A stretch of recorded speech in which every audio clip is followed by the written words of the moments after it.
ये देख लीजिए, अभी ये फर्स्ट कोट हो रहा है, इसके बाद फिर सेकंड कोट भी करेंगे। सेकंड कोट से ये थोड़ा सा डार्क भी हो जाता है और उसके अलावा अच्छी खूबसूरत इसकी फिनिश बन जाती है। जहाँ कहीं कोई थोड़ी सी कमी रह गई हो वो सेकंड कोट में पूरी हो जाती है और दूसरा अच्छा डार्क कलर बन जाता है। तो ये जितना आप ज़्यादा कोट करेंगे उतना ये डार्क से डार्क होता जाएगा। तो जितना डार्क रखना हो उसी हिसाब से आप कोट कर देंगे। ये देख लीजिए, ये बेड इन्होंने रेडी किए हुए हैं, पहले से तैयार किए हुए हैं। ये मैं आपको दिखा रहा हूँ, देख लीजिए इनकी शाइन देख लीजिए, ये काम देख लीजिए आप, ये है। और ये अभी थोड़ा सा इसके ऊपर डस्ट पड़ी हुई है क्योंकि डस्ट इन्वायरमेंट में है, काम हो रहा है यहाँ पे, लेकिन ये जो शाइन है इसकी ये बता रही है कि अच्छा बेहतरीन काम हुआ है। ये देख लीजिए यहाँ पे, और ये वाला ये इसकी शाइनिंग है, ये देख लीजिए। ये थोड़ा सा मैं आपको सूरज की रोशनी में शाइन करवा के दिखाता हूँ, ये देख लीजिए। तो इस तरह से अच्छा बेहतरीन काम किया हुआ है। तो आगे मैं आपको इसमें मज़ीद प्रोसेस दिखाऊंगा। अब ये देखिए दोस्तों, सेकंड कोट इसके ऊपर चल रहा है, थोड़ा सा सूख जाए तो उसके ऊपर सेकंड कोट कर लेते हैं। ये अभी हल्का सा सूख चुका है, अब ये सेकंड कोट ये कर रहे हैं। ये तकरीबन मुकम्मल हो चुका सेकंड कोट। अभी ये जो सामने फ्रंट है इसके ऊपर सेकंड कोट करेंगे और ये साइड्स के ऊपर अब कर रहे हैं। तो ये मैं ऐसे तरीके से आपको कैप्चर करके दिखा रहा हूँ कि अगर आपके घर में छोटा मोटा फर्नीचर अगर आप खुद करना चाहें तो बड़े आराम से इसको कर सकते हैं। तो बड़े काम के लिए तो ज़ाहिर सी बात है कि आपको इन एक्सपर्ट्स के पास जाना पड़ेगा, लेकिन छोटा मोटा काम जो आप घर के लेवल पे करना चाहें तो उसके लिए आप ख़ुद हल्का सा मटेरियल थोड़ा सा बना के आप ख़ुद भी कर सकते हैं। तो ये नज़रिया इसमें ये है। ये देख लीजिए, ये सेकंड कोट मुकम्मल हो चुका और ये जो थोड़ा थोड़ा रहता है वो ये भाई साहब जो हैं वो कर रहे हैं साइड्स के ऊपर। ये तकरीबन ऑलमोस्ट मैंने आपको सारा रियल टाइम में दिखाया है, बहुत जल्दी जल्दी, क्योंकि तजर्बा है इनका, तो तजर्बे की बुनियाद पे ये चल रहा है। वैसे अगर आप लोग करेंगे ख़ुद से तो आहिस्ता आहिस्ता ही करेंगे, ज़ाहिर सी बात है कि इसमें टाइम लगता है। दोस्तों ये अभी दूसरा मटेरियल तैयार कर रहे हैं। ये देख लीजिए, ये सुंदरस है। ये सुंदरस इस तरह के जो है तो डलियों की शक्ल में इस तरह से आ जाता है और उसको कूट के बारीक करना होता है। अब ये उस्ताद जी ने बनाया है उसके अंदर थिनर के अंदर। थिनर इनके पास ये वाला है, देख लीजिए, ये थिनर है। ये डब्बा गैलन तो किसी और चीज़ का है, तेल का है, लेकिन इसमें इन्होंने थिनर डाला हुआ है। तो थिनर जो है ये आपको मिल जाता है 150 रुपये लीटर वाला, 150 रुपये लीटर के हिसाब से मिल जाता है। तो ये इस कंसिस्टेंसी में आप देख सकते हैं, ये जितना आप इसमें डालेंगे उतना पतला होता जाएगा। ये देखें, ये बिल्कुल पतला पेट्रोल की तरह बहता हुआ। तो ये थिनर जो है ये थिनर में बनाया हुआ है। वैसे कुछ लोग स्पिरिट में भी बनाते हैं, लेकिन थिनर में बेहतर है और थिनर से ये अच्छा कोट होता है इसका, अच्छा। और अच्छा बेहतरीन पॉलिश का जब ये इसको चमकाना हो आखिरी स्पिरिट में बनाए मेहनत ज़्यादा। जो पहले हमने आपको दिखाया था वो बेसिक कलर हो गया फर्नीचर का, ये देख सकते हैं बेस कलर हो गया, लेकिन इसमें चमक नहीं है। अब इसमें चमक देने के लिए ये मटेरियल जो है ये सुंदरस और कुछ थोड़ा सा कलर और थिनर, ये 3 चीज़ें हैं इसमें। वैसे सुंदरस और कलर, ये सुंदरस और थिनर, ये 2 चीज़ें जो हैं ये इसके चमक के लिए होती हैं। तो ये अब ये तैयार कर रहे हैं, अभी इसकी कंसिस्टेंसी को सेट कर रहे हैं। ये सारे मटेरियल्स दोनों को मिला रहे हैं अच्छा सा मिला के, उसके बाद फिर ये उसी तरीके से जो है ये गदी पोछा से इसको उसी के ऊपर अप्लाई कर दिया जाएगा।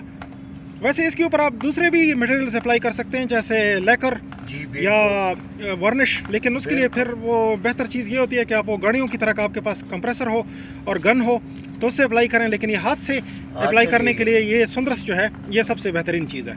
तो सुंदरस पॉलिश तैयार कर ली गई है आखिरी चमक देने के लिए। तो ये 2 इसके जो है प्रोसीजर्स हैं बड़े वाले में, ये मैंने आपको दिखा दिए। तो उम्मीद करते हैं कि आप दोस्तों को समझ आ गए होंगे। अभी ये इसको जो है तो ये सेट करेंगे, गद्दी बनाएंगे और फिर मटेरियल अप्लाई करेंगे वहाँ।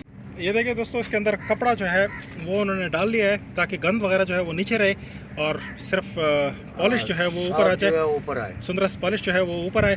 सिर्फ पॉलिश इनको चाहिए, गंद वगैरह जो इसमें होता है, गंद वैसे इसमें होता है नॉर्मली, तो वो नीचे बैठाना है या आपने इसको छान लेना है। दोनों तरीके आपके पास हैं। तो ये आसान तरीका है, इन्होंने कपड़ा ऊपर से डाल के वो छाननी बना ली है और जो साफ़ मटेरियल है ऊपर आ गया। अभी ये अपने लिए गद्दी बना रहे हैं, साफ़ सुथरी गद्दी नई। वो पुरानी वाली जो इसकी थी वो नहीं चलेगी क्योंकि वो बेस कोट की थी। अभी हमें नई चाहिए ऊपर, क्लियर कोट करने के लिए। ये इस तरह है जैसे गाड़ी के ऊपर हम क्लियर कोट करते हैं, बिल्कुल वही प्रोसीजर है, सेम प्रोसीजर है। बस अगर आपने गाड़ी का काम किया हुआ है तो आपको ये भी आता है, और अगर गाड़ी का काम नहीं किया तो फिर आपने ये सीखना है।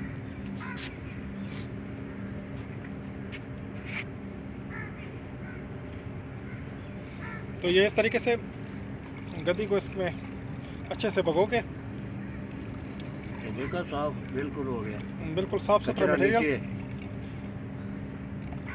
बस हल्का सा कलर इन्होंने इसमें मिलाया हुआ है ताकि वही फर्नीचर का कलर बने। तो ये देख लीजिए, पहले से इन्होंने बेस कोट किया था, अभी ये इसको सुंदरस का जो है लेप कर रहे हैं, आखिरी कोट, ताकि ये इसमें चमक पैदा हो। ये तकरीबन 2-3 कोट, जितने कोट में चमक अच्छी आ जाए, जितनी चमक लानी है, जितनी बेहतरीन चमक आपने लानी है उतने ज़्यादा कोट कर लें, तो उससे अच्छी ग्लासी शाइन बन जाएगी।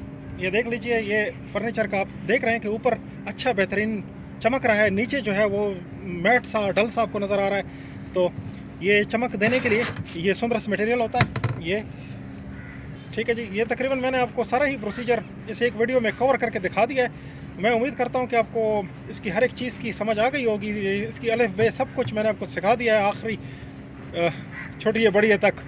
तो उम्मीद है कि आपको इसकी समझ आ गई होगी।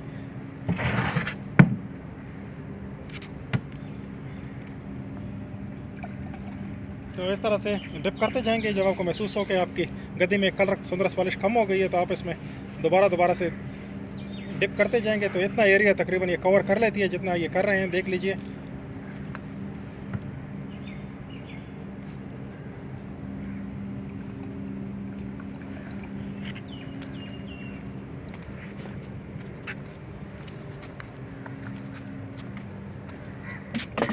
अब ये तकरीबन तमाम साइड से हो गई है, एक कोट हो गया, नेक्स्ट कोट ये करेंगे। अभी इस बेड को कर रहे हैं।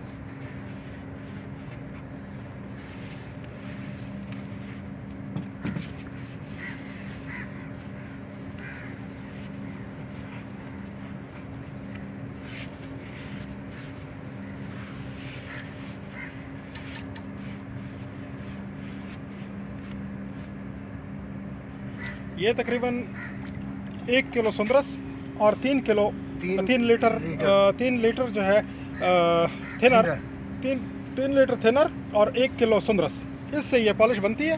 थोड़ी देर के लिए इसमें थिनर में रख के भगो के रखने से सुंदरस उसमें हल हो जाता है, और अगर धूप में आप रख लें तो ज़रा ये जल्दी हो जाता है। तो 2-3-4 घंटे रखने से ये इसमें शामिल हो जाता है। और वैसे अगर साया होगा तो आप 24 घंटे तक इसको रख सकते हैं और वो शामिल हो जाएगा, उसमें अच्छे से मिक्स हो जाएगा, फिर आप इसको इस्तेमाल के काबिल बनाएंगे। तो ये देख लीजिए, ये इस तरह से तमाम फर्नीचर जहाँ जहाँ इन्होंने बेस कोट किया था वहाँ ये अब शाइनिंग देने के लिए, ग्लासी टेंट देने के लिए, इसको जो आखिरी ग्लासी सरफेस बनाने के लिए इसको जो है सुंदरस पॉलिश वो अप्लाई कर रहे हैं।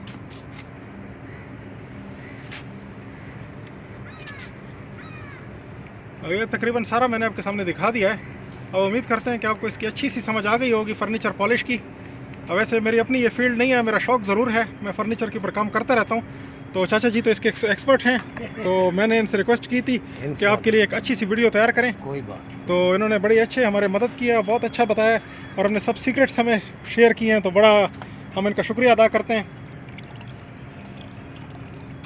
अभी देख लीजिए, इनको भी इन्होंने कलर किया था। बेड का टॉप फ्रंट है,